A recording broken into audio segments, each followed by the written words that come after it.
Even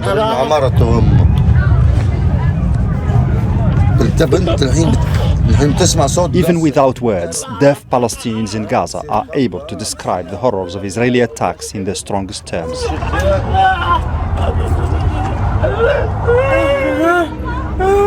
When I hear the bombing, my wife and I shake out of fear. At every explosion, I try to protect my head. I fear most for the children as they start crying out of panic. I cover them with a blanket to protect them from debris and dust. When we finally made it to Rafah, it was such a big relief. Thanks be to God.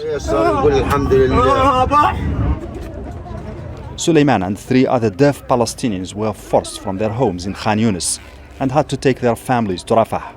They felt lost and helpless for days until they met Ahmed al-Laham. He decided to use his knowledge of sign language to help them. Deaf people are a very special case.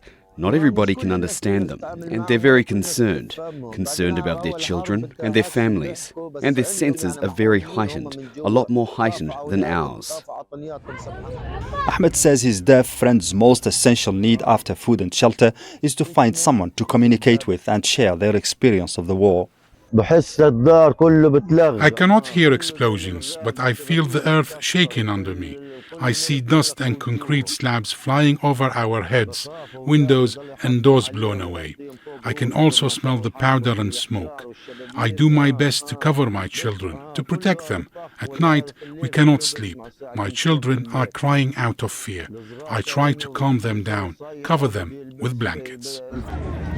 It's been a week since Ahmed began to accompany his 4 guests in their search for ways to settle in Rafah. When they first came, they needed tools and wood for their tents, and they didn't know how to ask for them. I helped them acquire hammers and other tools, as well as nylon sheets, and I went to speak to the committees to try and get them tarpaulin for the tents. Rafah is the last resort for those trying to escape the war in Gaza. But even here, Israeli raids are a daily reality.